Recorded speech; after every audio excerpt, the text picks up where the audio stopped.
In the stock market, as in life, those who persevere will be the ones who come out on top. Tony Robbins, my friends, each and every day, 10 to 15 minutes to learn the nuances of how to chart stocks and ETFs. Practice trading every chance you get. Let's jump into these charts. Stocks are down for the day along with Bitcoin. Bonds are flat. Gold is up. Let's jump first into the S&P 500. Another down day. We saw the market starting to roll over, didn't we, on Tuesday afternoon through Wednesday and down on Thursday, sitting on the half-day chart right there on the weekly trend line. Same on the 2-day.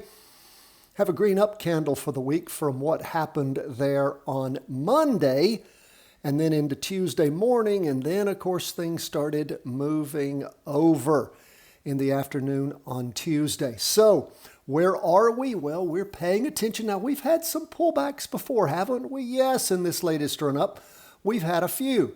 So we will keep our eye on things. You know, we had things really go flat back at the beginning of September, on the week beginning the 2nd of September, and then things recovered. So we'll keep our eye on things. At some point, there will be something that causes this market to roll over. Don't know if that started yet or not. We don't have enough information at this time. We are still long, but we are paying close attention. What do we see on the NASDAQ 100? It's pulling back 0.44% versus 0.46% for the S&P 500. We see you have a week with a higher high. And of course, we are further above the weekly trend line on the 2-day chart and also on the half-day. So we haven't had it pull back as much. Although, you know, if we updated it all the way to the next candle, things would change a little bit. We would really have to move. Let me move this down. That keeps getting in my way.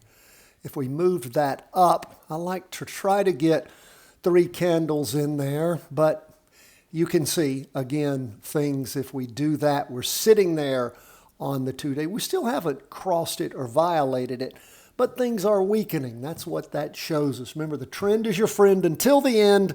When it bends, it's not bent yet, but things have slowed down. We will keep a close eye. Of course, things have looked a lot worse like they did back on the 2nd of September, the week beginning, then that shortened trading week after the holiday. We saw where things really pulled back strong, but then took off again. So we will continue to keep an eye on things. Bonds are flat. Bonds, of course, have busted that trend line on all 3 of the charts. We have a doji for the week. Significant slowing, significant pulling back after 2 weeks of up movement, really 3 weeks of green spinning top, and then some exuberance. And then things started to slow down with the green spinning top on the 2-day chart. And of course, rotating over, pushing through. Now we have 5 days of pushing through strong. That weekly trend line on the 2-day chart, we can see on the half-day chart where things push down strong through Monday. And then sort of vacillating back and forth. Just flat for the day. So as we move into Friday, we will be paying close attention as to what happens with bonds. If we see any triggers, we're getting close to average volume. We'll see if there's enough on Friday to knock us up to that. Do bonds pull back stronger? Do they pop up? That'll lead us to making some decisions. Let's move on to gold. You know, you just can't keep gold down for long, can you? Up 0.42%. Nice strong week, 4th week as gold, look at that, above average volume, just keeps spiking.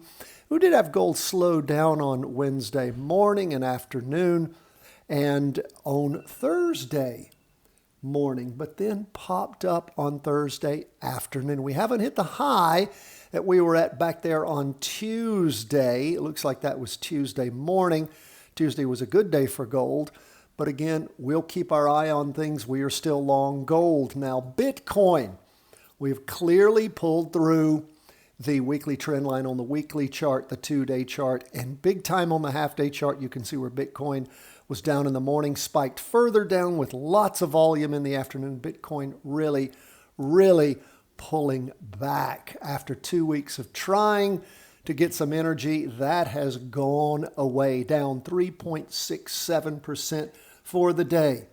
Now, Patreon members, you'll have your weekly vertical crossovers in your email today and uploaded at the Patreon site, along with, as usual, the 5-day plus ETF trading analysis and execution plan and your trade execution summary grid.